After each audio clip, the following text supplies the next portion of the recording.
Shalom, this is Elder Ayil from One Nation, baby. I thought I'd come back on here just to talk about this again. The U.S. prison population hits all-time high, 2.3 million incarcerated. Now, I'm not coming on here today to do anything much, but just to talk about what do we think caused this to happen. The U.S. prison population hits all-time high, 2.3 million incarcerated. 2.3 million, incarcerated.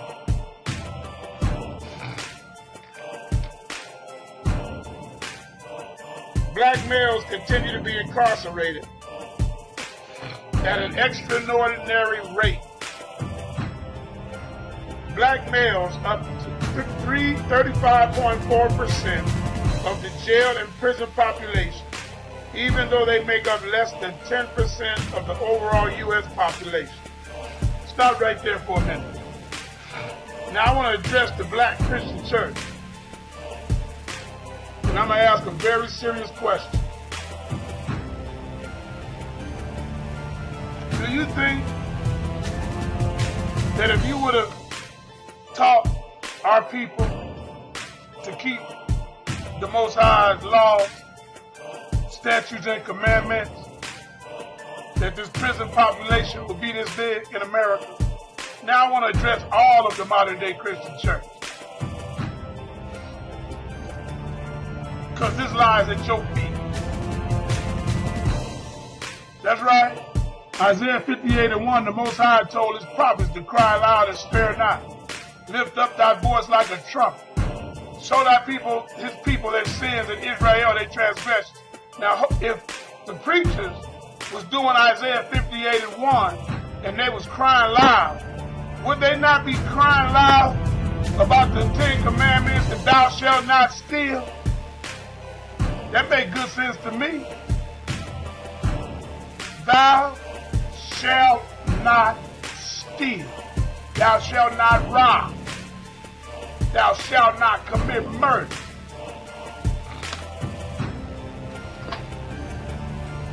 Hello? This lies right at your feet. Somebody gonna take the responsibility for this. Huh? Let's go on to Jeremiah chapter 23 right back. Since I heard somebody out there, oh no, everybody gotta take responsibility. And they're responsible for their own actions. If they're responsible for their own actions, then why is there a God in the earth? You gotta hear the truth first, right? Somebody gotta hear the real gospel somewhere, right? You can't hear that I'm saved by grace, not by works, so therefore let me go rob the Kmart. You can't sit back and say that I'm saved by grace, therefore let me go rob the neighborhood liquor store. You can't sit back and say I'm saved by grace, not by works. Ephesians 2:8. Oh, I know where it's at. Ephesians 2:8. So that you can sit back and say, I'm saved by grace, not by works, so therefore I can commit adultery, breaking the 10 commandments. I'm saved by grace, not by works, so therefore I can be racist and hateful and unforgiving and backbite and a liar and a hypocrite. That's what saved by grace, not by works brings forth. A bunch of hypocrites. A bunch of people professing out of their mouth that they know God, but in their works they deny him.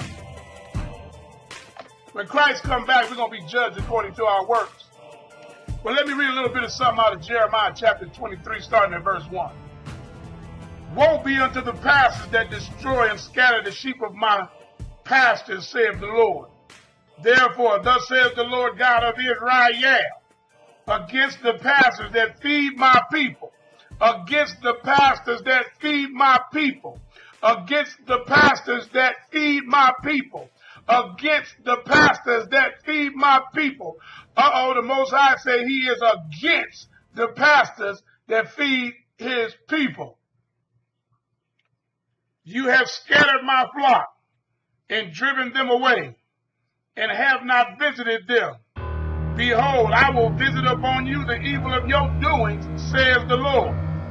The Most High just made a statement to the pastors. This message is to you, pastors.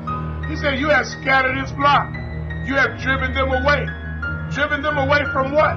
Scattered them away from what? His laws, his statutes, and most of all, his commandments. You have driven God's people away from his laws, his statutes, and his commandments. Let's continue. And I will gather the remnant of my flock out of all countries, whether I have driven them. God's flock is in all countries, whether they were driven. In what? After 70 AD. That's right, in the fall of Jerusalem. He says, I'm going to gather my flock out of all of the countries where you have driven them. Let me stop right there for a minute. That's Jeremiah chapter 23 and verse 3. The Most High made a promise that I'm going to gather my flock out of all of the countries whether I have driven them. Stop right there. Now, if God's flock was scattered into all of the countries of the earth, and majority of the earth is practicing modern day Christianity, when God says, I will gather the remnant of my flock out of all countries whether I have driven them, that means he's going to gather them out of modern day religion. Because that's where God's people are. That's right, they've been hit over the head with a hammer as it pertains to modern day Christianity. Church here, church there, church everywhere. Church on this corner, church on that corner, church on this street, church up the street, church back down the street. Got more sin, more adultery, more fornication, more lying, more backbiting, more stealing, more racism. Let's talk about that racism. People hate me right now just because I'm speaking out of the Bible. Not because I'm speaking out of the Bible, just because of the color of my skin. That's okay. Christ coming back. He look like he been burned in the furnace too. So get mad at him. I dare you. He says, I'm going to gather my flock out of all of the countries where I have driven them and bring them again to their fold. What were their folds originally before they were driven away? The 12 tribes of Israel. That was their original fold. That's right. They belonged to tribes. But the Most High made a promise in Isaiah 65 and 15 that we would exchange our names for a curse. But he also made a promise. That's right. Ezekiel 37, that he would raise us up. He says, and I will set up shepherds over them, which shall feed them. In verse number 2, he is against the pastors that have scattered his sheep. That's right. From him, from his laws, from his statutes, from his commandments. And then down in verse 4, and then he says, after I deal with these false pastors, I'm going to set up shepherds. Oh my goodness. What's the difference between a pastor and a shepherd? A shepherd leads. A pastor is a hireling. Did I say that? You bunch of hirelings. You don't know how to lead a goat out of a pen. How you going to lead God's people to him without leading them to his law, statutes, and commandments? How you going to lead God's people to him when you go around John 14:15? How you going to lead God's people to him when you act like Exodus chapter 20 don't exist, but the book of Malachi with tithes and offerings exists, huh? Yeah. He says, I will set up shepherds over them, which shall feed them. And they shall fear no more, nor be dismayed. Neither shall they be lacking, saith the Lord. Behold, the days come, saith the Lord, that I will raise unto David a righteous branch. We know who that righteous branch was and is. Yeshua the Christ. The name Yeshua means deliverer. In Luke chapter 1, verse 68 down to 72, God, through the mouth of Zacharias, prophesied through the Holy Ghost that one day we should be saved from our enemies and from the hand of all of them that hate us. Christ's name is Yeshua because he is the deliverer. He's going to deliver the 12 tribes of Israel from the nations that they have been scattered into. That is what Luke chapter 1, verse 68 to 72 says and means. that one day we shall be saved from our enemies and from the hand of all them that hate us. Who is the most hated people on the planet? A righteous branch, and a king shall reign and prosper, and shall execute judgment and justice in the earth. In his days Judah shall be saved, and Israel shall dwell safely. In his days, in Jeremiah 23:6, he says, Judah shall be saved. Judah is your American blacks, spoken of in Deuteronomy 28:68, that was scattered in the transatlantic slave trade into the four corners of the earth. That's right. Judah is your American blacks. And God made a promise. So I'm talking to all of you American blacks right now. That God made a promise through the mouth of the prophet Jeremiah in Jeremiah 23:6 that we will be saved out of this. That's right. And from the hand of all them that hate us, God gonna set us free from these hypocrites. And Israel shall dwell safely. And this is the name whereby he shall be called, the Lord our righteousness. Jeremiah 23:6. He is the Lord our righteousness. How is Christ our righteousness? Because in Deuteronomy 6:25, and it shall be our righteousness if we go on and do all of these commandments that he has set before us. Christ is our righteousness. Christ is the embodiment and was the embodiment and is the embodiment of the laws of God. That's right. When you understand that Christ, when he walked the earth, he didn't walk the earth running around talking about he's saved by grace, not by works, lest any man should boast. Christ never said that out of his mouth. Christ said, think not that I am come to destroy the law or the prophets. I'm not come to destroy, but to fulfill. One jot or one tittle shall in no wise pass from the law or the prophets. No? He said, not one jot or one tittle shall pass from the law. Romans 7:1. For the law shall have dominion over a man so long as he liveth. Therefore, behold, the days come, saith the Lord, that they shall no more say, the Lord liveth, which brought up the children of Israel out of the land of Egypt. Jeremiah 23:8.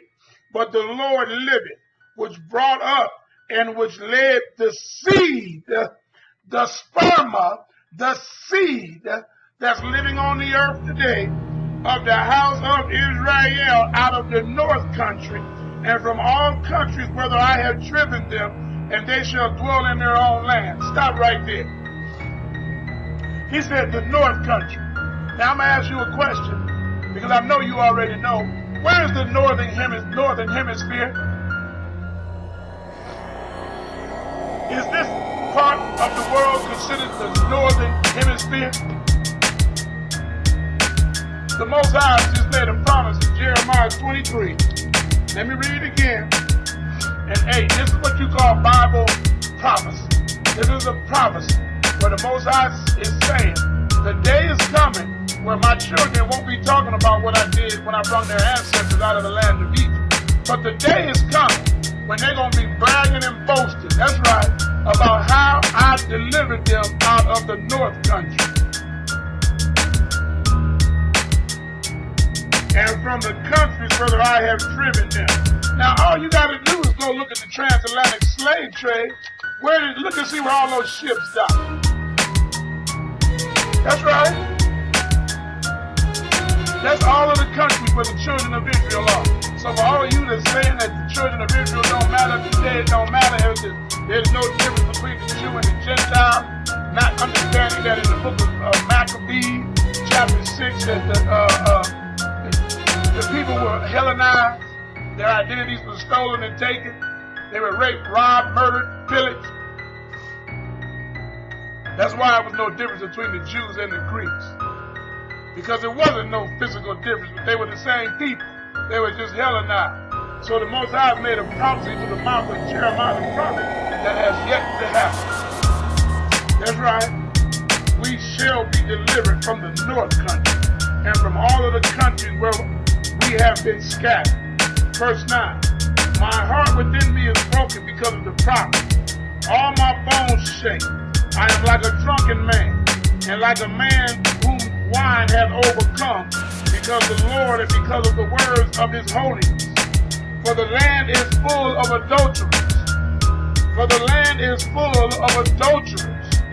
For because of swearing the land mourneth, the pleasant places of the wildernesses are dried up, and their course is evil, and their force is not right. Now the Most High said the land is full of adulterators. Jeremiah 23:10, the land is full of adulterators. Let's take that and let's use book of James. James chapter 4 verse 4. You adulterers and adulteresses, know you not that friendship with the world is enmity with God? The land is full of people committing adultery against God. You say you married to Christ, but yet you commit adultery on Christ. When and how do you commit adultery on Christ? Let's see.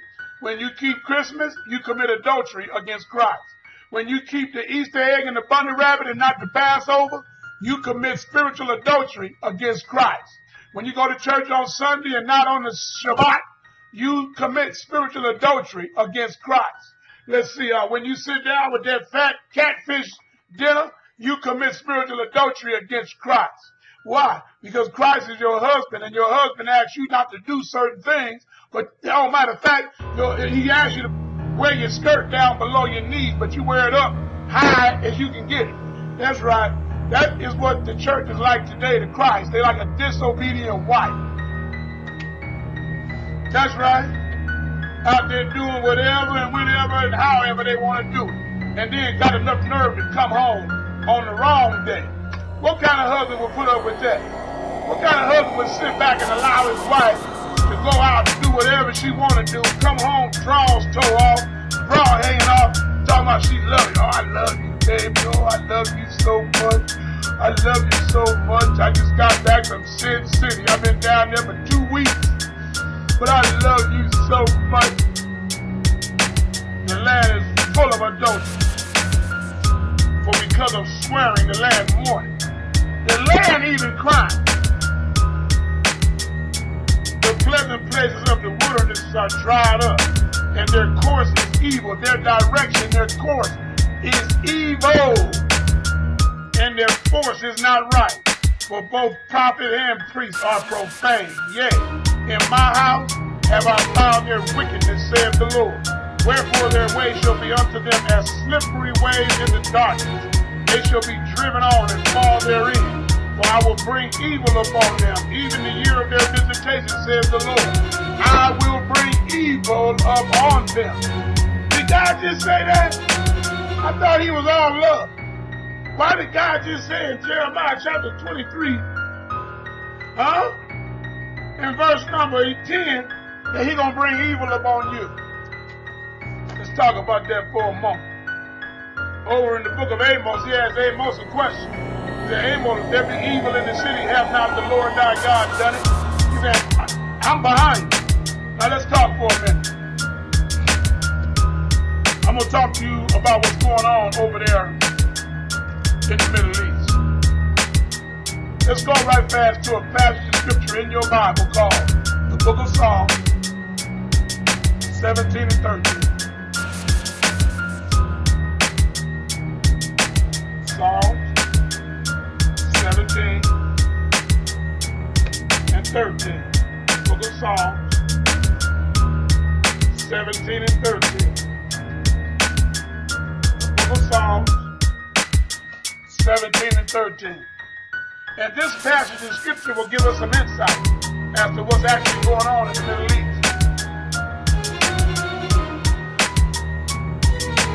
Book of Psalms, excuse me, I'm in the wrong book. Book of Psalms 17 and 13.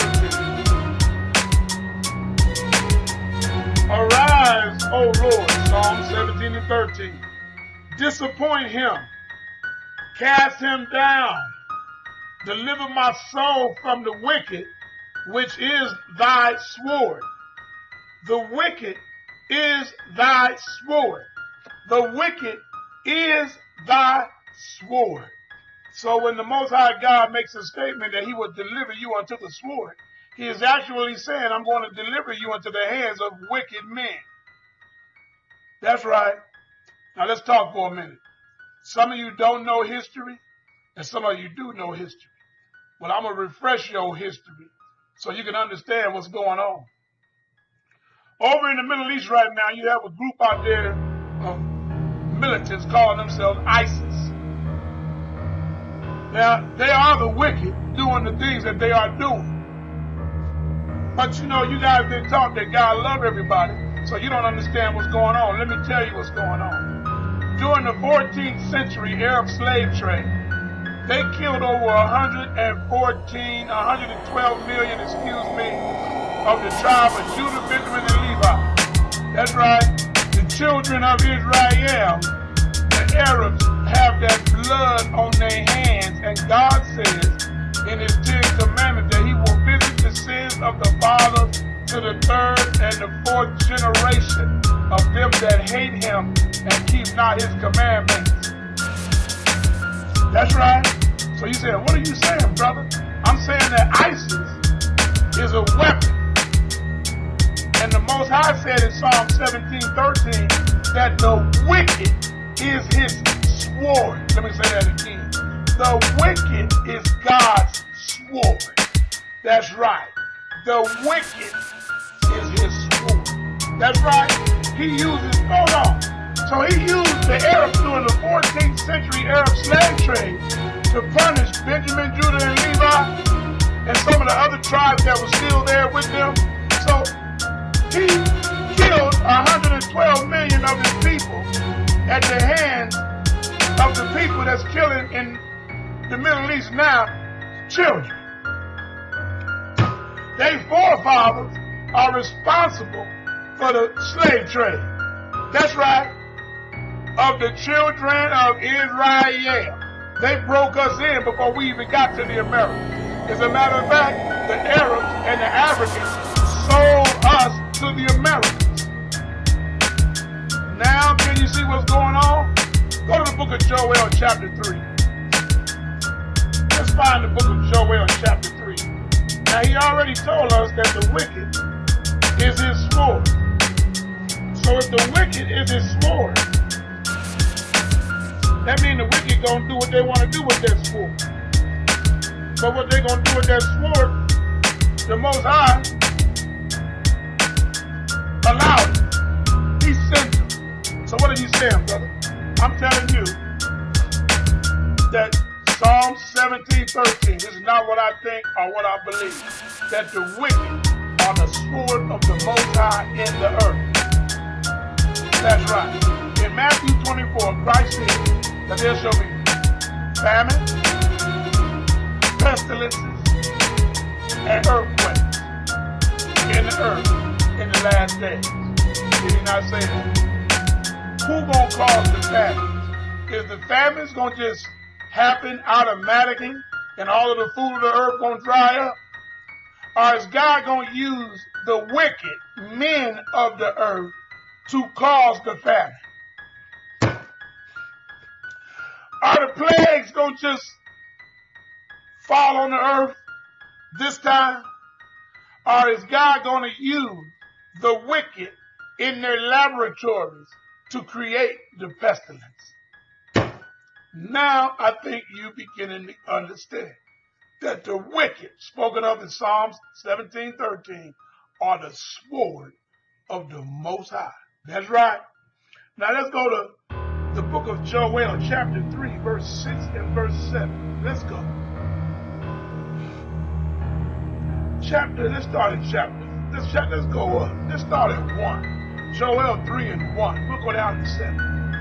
For behold, in those days and in that time, when I shall bring again the captivity of Judah and Jerusalem, I will also gather all nations, and will bring them down to the valley of Jehoshaphat, and will plead with them there for my people, and for my heritage Israel, meaning all 12 tribes, whom they have scattered among the nations and parted my land.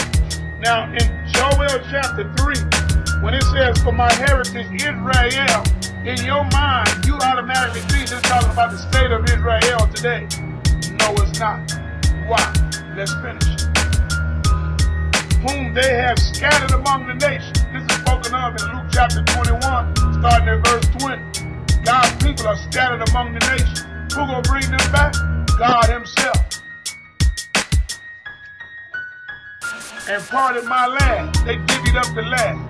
That's why you got the Palestinians living in one place, and you got the Khazars living in another. They divided up the land. They know what you did. Matter of fact, you guys know what you did. You suffering the punishments of what you did. So sit back, stop screaming and hollering to the world for help, because there will be no help coming from the Most High. He is the one behind the sword of the wicked.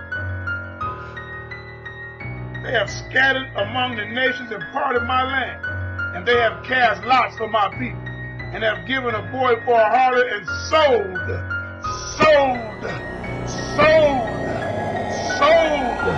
a girl for wine that they might drink. Joel chapter 3 and verse 3. They sold the children of Israel. They didn't put them in concentration camp. They were sold. Yeah. And what have ye to do with me, O Tyre and Zidon, the African nations, and all the coast of Palestine? Will you render me a recompense? Are you going to pay me back? Because I chose these people to be my special people, and I didn't choose you. Are you going to pay me back by destroying your brothers and your sisters, the tribe of Judah, and the people of Jerusalem, the 12 tribes? Are you going to pay me back by destroying them? Because I said in Deuteronomy chapter 6, verse 6 and 7, that I called them to be a holy people, a special people above all other people on the face of the earth. Are you going to take and try to get me back now? Oh, Tyre and Zidon and all of the coast of Palestine? Are you going to try to get me back by destroying my people and robbing my people and taking force from my people and not telling my people who they are all these years? Psalms 83, consulting together with one consent, trying to hide this from us? Yeah. Verse 4. And what have you to do with me, O Tyre and Zidon, and all the coast of Palestine? Will you render me a recompense? And if you recompense me, swiftly and speedily will I return your recompense upon your own head. The Most High made a promise that because you dealt with his children the way you did, that I'm going to deal with you now. So don't be crying about it. 112 million during the 14th century Arab slave trade, you guys were responsible for killing, and nobody went to court for that yet. But guess what? What goes around comes around. Galatians 6:7. Be not deceived, God is not mocked. Whatsoever you sow it, that shall you also reap. He said, I'm going to return your recompense on your own head. Verse 5. And now he's giving the reason why he's doing what he's doing over there. Because you have taken my silver and my gold, and have carried into your temples my goodly pleasant things. You robbed God. Will a man rob God? Yeah, they robbed God. They robbed the temple of Jerusalem and took their gold and all the silver. God just said it in Joel chapter 3 and verse number 5. He said, you robbed me. God said out of his own mouth, you robbed him, so therefore I'm going to pay you back. How do you think you're going to rob God and there'll be no justice? How do you think you're going to rob God and there'll be no payback? You man got to be crazy to see a storefront that says God's house and say I'm going in there to steal what's God's, the creator of all the heaven and the earth. That's what you did. You got bold with it too. The children also, verse 6, of Judah and the children of Jerusalem have you sold unto the Grecians, that you might remove them far from their borders. Behold, I will raise them out of the place where you have sold them. Stop right there. You sold us, our ancestors, to the Americas, to the Haitian islands, to the Caribbean.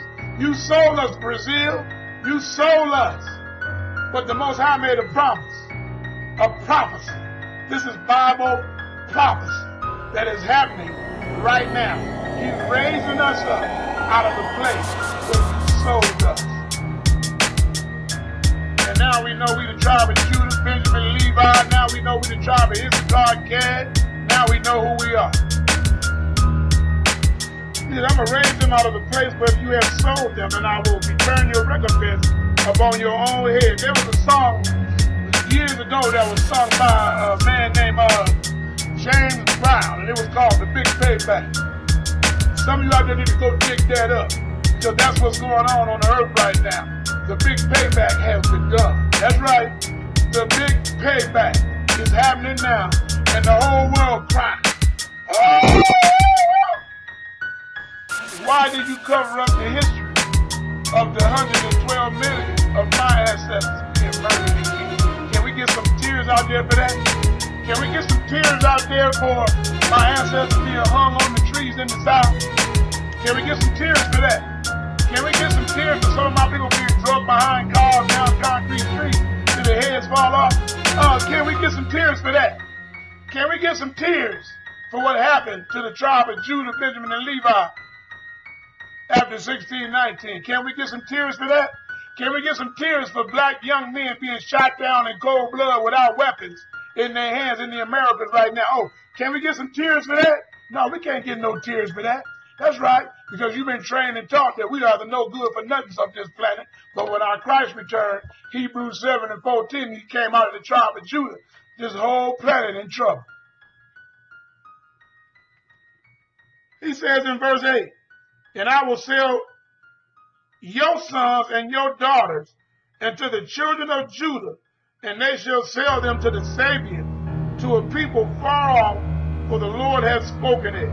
This is Amos chapter 3. This is Joel chapter 3, and verse number 9. 8 and 9. The Most High said He's going to sell somebody. There's some selling going on. There's some selling going to happen when Christ returns. I wonder why did He say that? Let's go to Exodus chapter 21 and verse 16. Let's prove to you that the law still stands. Now the Most High made a promise in Joel chapter 3 and verse number 8 that because the children of Judah was sold, that now He gonna have to sell somebody. Is that the law? Let's see. Exodus 21 and 16. And he that stealeth the man and selleth the man, or if he be found in his hand, he surely shall be put to death. So there, again, is Galatians 6:7. Do not deceive, God is not mocked. Whatsoever you sow, that shall you also reap. Galatians 6:7, Christian, is what you need to be reading for the rest of this year. Because this place is about to go. It's about to fall off the train tracks. It's already falling off the train tracks. And you trying to figure out what's going on. It's called recompense. There's a season for everything. There's a time to live, a time to die, a time to plant, a time to plug up that which is planted. This is the season of recompense. If nobody out there has spoken this word to you, I will. This is the season of recompense. You know how the Christian false prophets would say to you in your church that this is the season of blessings?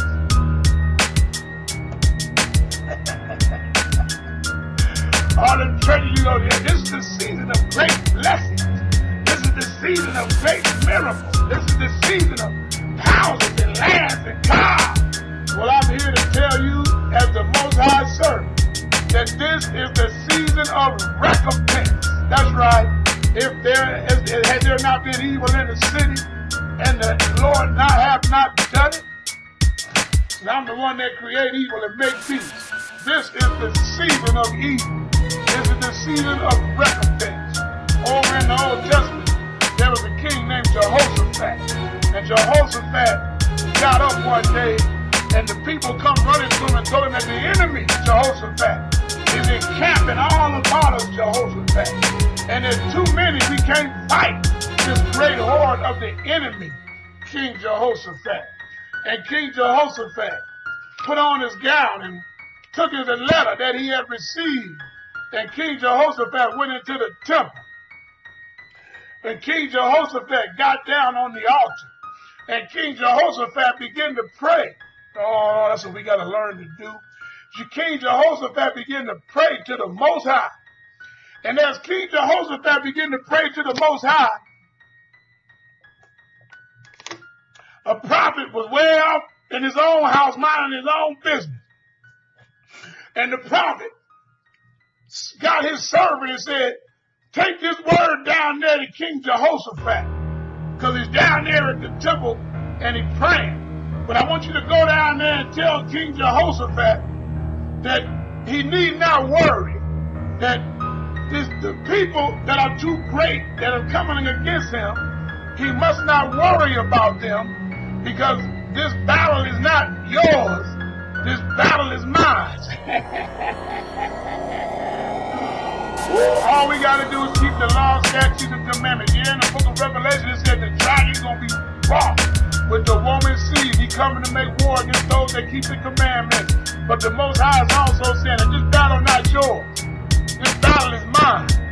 That's right. He told Jehoshaphat, be still and see the salvation of the Lord. He said, be still, Jehoshaphat. He said, this is what I want you to do, Jehoshaphat. I don't want you to run around there screaming and hollering. I don't want you people going and digging holes and trying to hide. I don't want you people running around there closing the curtains. I don't want you going in your houses and trying to bolt the doors with double bolt locks. I don't want you setting up a garrison. All I want you to do, Jehoshaphat, is I want you to get the praise. I want you to get the singers, Jehoshaphat. I want you to get the tribe of Judah, Jehoshaphat. And I want you to put them out front. I want you to put the drums out front. I want you to put the cameras out front. I want you to put everybody out front, Jehoshaphat. And I want you to march out towards the enemy, Jehoshaphat. And I want you to play them drums, and I want you to sing unto me in the heaven. When praises go up, blessings come back down. What kind of blessings came back down? God turned the enemy against themselves, and they begin to kill each other. Is that what's going on in the Middle East right now? Are they beginning to kill each other? You know, I grew up on the wrong side of the tracks, so when the police would come in and there was a murder in the hood or something like that, they would say, we got to find out who got the MO, the modus operandi. We got to find out, has this ever been done before? Whoever, you know, this is a pattern. Certain people that kill have certain patterns the way they like to kill. Well, I'm here to let you know that there is a pattern in your Bible of how the Most High God likes to kill. And you need to get in your Bible and you need to read your Old Testament. Because when you read your Old Testament, you'll find out that this God is an all-consuming fire. You'll find out that it's a dangerous thing to fall into the hand of the living God. When you get in here and read the history of the 12 tribes of Israel, his chosen seed, how he dealt with them, killed them, separated them, what will he not do to the heathen nations? If he chastised his own children, if he whooped his own children, if he beat the hell out of his own children, if he had Jerusalem wiped to the ground, he had it taken out, then cast them out the land on their forehead, kicked our people out of Jerusalem, scattered them to the four corners of the earth, say, you ain't no good for nothing. Get the hell out of my house.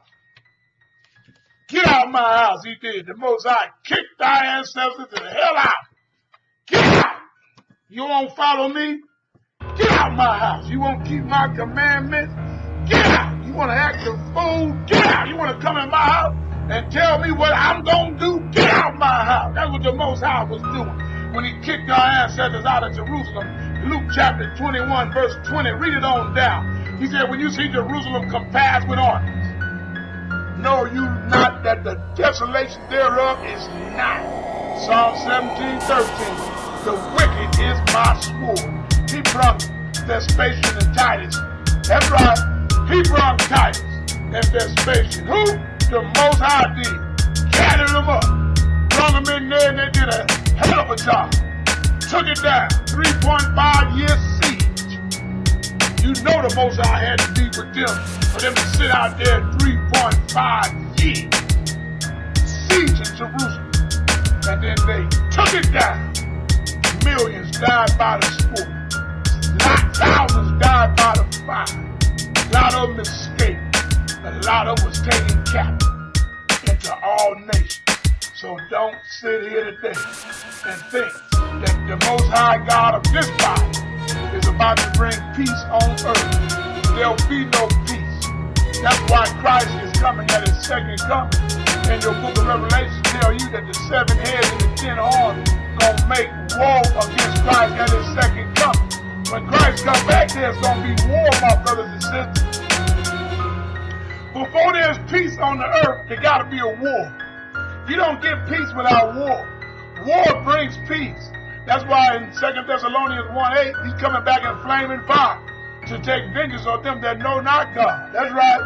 And the ungodly and them that obey not the gospel. He's coming back in fire. He's not coming back to talk. The word plead in Hebrew means to kill. The Most High gathering the armies to the valley of Jehoshaphat right now. Can't you see that with your own 2 eyes? They're not coming out of there. More armies going into the valley of Jehoshaphat. Because the Most High bringing them into the valley of Jehoshaphat. So when he come in hot and heavy, oh yeah, their eyeballs gonna burn out their sockets while they standing on their feet. I'm here to let every Israelite out there know. Now is not the time to be talking about I'm going to join Uncle Sam. Now is not the time because the Most High, he about to bring all armies down into the valley of Jehoshaphat, and he's about to repay the nations. That's right, for what they did to the children of Israel. Do you not know that nobody has been brought to justice for the murder, rape, robbery, mayhem, suicide, every type of killing you can think of that happened to the tribe of Gad, who you call the North American Indians? Do you know nobody has been brought to justice for that yet? But they will very soon. Do you know that nobody has been brought to justice for what was done to the so-called Mexican Americans when Columbus and them went into the Mexico and released smallpox and killed millions of it? Do you know that nobody has been brought to justice yet? Oh, but they will. Do you know that nobody has been brought to justice yet for what happened over in Haiti and what is happening over in Haiti? Nobody has went to criminal court yet in The Hague, have they? Oh, do you know that nobody has been brought to court yet for all of the lynchings in the South? Do you know that nobody has been brought to court yet for all of the people thrown overboard during the transatlantic slave trade? Nobody has been to court yet. Oh, but they will. Do you know that nobody has been to court yet and we're expecting to get justice from this place? No, no, no, no. We will get justice when we return unto the Most High of this book as the children of Israel, because vengeance is mine, saith the Lord, I shall repay. So, Christians, get ready, buckle up, put on your helmet. It's about to get a lot worse. It's not to get better, it's going to get worse. This is the season of recompense. The Most High is about to recompense the nation for the wicked deeds that they have swept under the rug. That's right, the wicked deeds that have been swept under the rug, ignored, are about to come to life. That's right. Every crime that was ever done against the children of Israel is going before the court. And who's going to be the judges? That's right, the disciples of the New Testament in Matthew 19:28 shall sit on 12 thrones. That's right. They're going to judge the nations. And know you not that you shall judge angels. We're going to judge you, Satan. We're going to judge you, Satan. We're going to judge you fallen angels too. No, we've already figured out what the verdict's going to be. See, this is a rigged court. The verdict is guilty. Guilty for trying to wipe us out under King Nebuchadnezzar. Guilty for trying to wipe us out under King Cyrus, under the Persian Empire. Guilty for trying to wipe us out under the Roman Empire. Guilty, we find you guilty, Satan, on all charges. That's right. Guilty of the 14th century Arab slave trade, you devil. We are already concluded and found beyond a reasonable doubt. Beyond reason, we have already concluded, Satan, you are guilty. The Most High says he shall turn you to ashes from within. There's nobody that will stand on your side when this is all over. The people will narrowly look upon you, Satan, because we know you behind this. Devil, you will pay. You will pay. And every crime that has been committed, and every crime that continually is committed in Babylon against the tribe of Judah, you will go to court for it. All those police shootings, we're not worried about you going to court here. We don't want you to go to court here. You're going into the highest court of the land, and it's not the Supreme Court. You're going into the highest court in the land, and it's not the court in the Hague. You're going to the highest court, and it's not the court in the United Nations. You're going to a court. It's called the Heavenly Court. And in this court, there is no rope.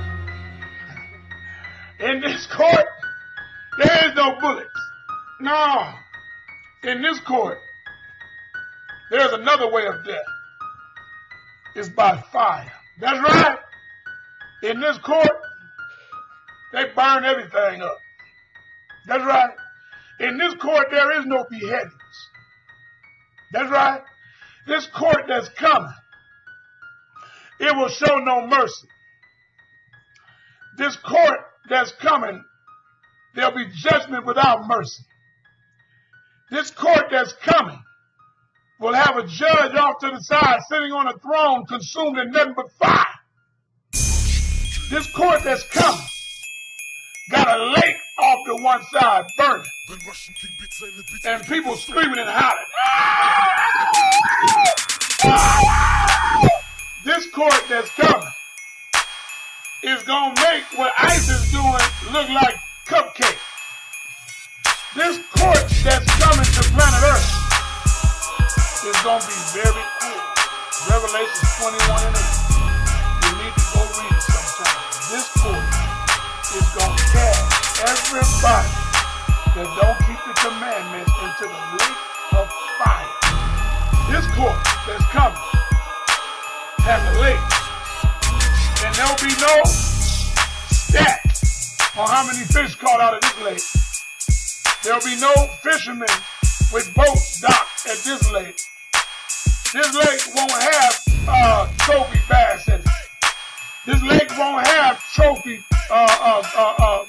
pike in it. This lake won't have trophy bluegill or trout in it. This lake is going to have trophy souls in it. Ooh. This lake going to have trophy souls in it. That's right, some of you are trophies to the Most High. Because just like in Jeremiah 23, he says, woe be unto the pastors. That means absolute destruction. The word woe means absolute destruction. All you pastors out there thinking you're getting away with something, you have read Jeremiah 23, he said, absolute destruction I got waiting on you. You're going to be a trophy. When he casts you into the lake of fire, that's right, you're going to be a trophy soul born into that fire. That's right. Most High not playing. It's a dangerous thing to fall into the hands of the living God. He's not a love ball. That's right. A lot of you that's in that love doctrine, you going into the lake of fire. You're going to burn up. You're going to see what love really feels like. Because the God of this book is not the God you promote. This God is a killer. Maybe I need to do a video on that. The killer God. He's a killer. And he's coming back. It's going to be a sacrifice on earth. The word Holocaust simply means sacrifice. When the Most High come back, there's going to be a lot of sacrifices happening when that fire hit the planet. Oh, sacrifices by fire. That's right. That's what's coming. You need to repent. Stop thinking that things going to get worse. Christ said you'll hear wars and rumors of wars. See that you be not troubled. The end is not yet. But I'm here to let you know the days are getting shorter and the nights are getting shorter. And I'm here to let you know, as the Most High search, what you see in the Middle East is only the beginning. That's right.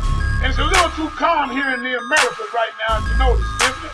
Little too quiet, little too calm. Listen.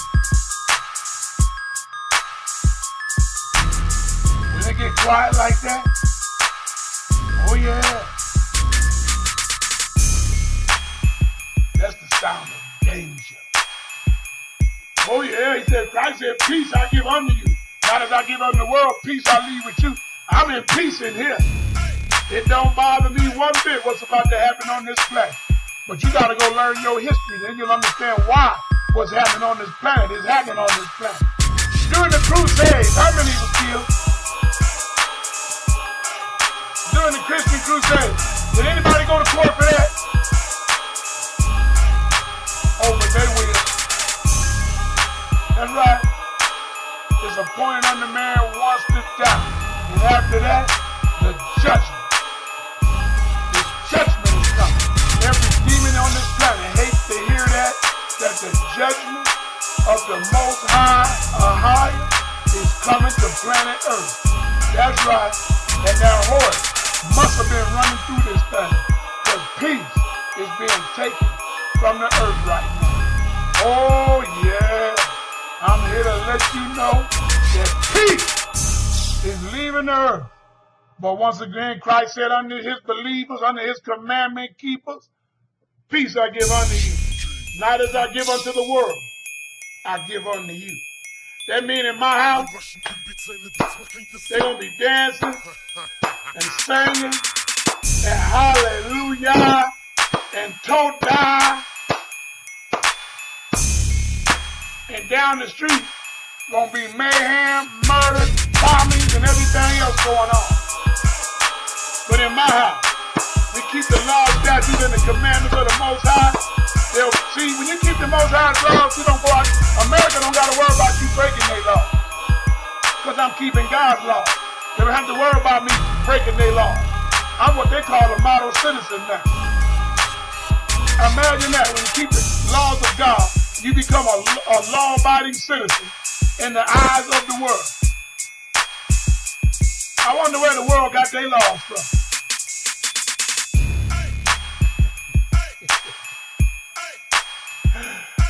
Shalom, my brothers and sisters. Christ said in John 14:15, if you love me, keep my commandments. My doctrine is not mine, but it's my Father's that sent me.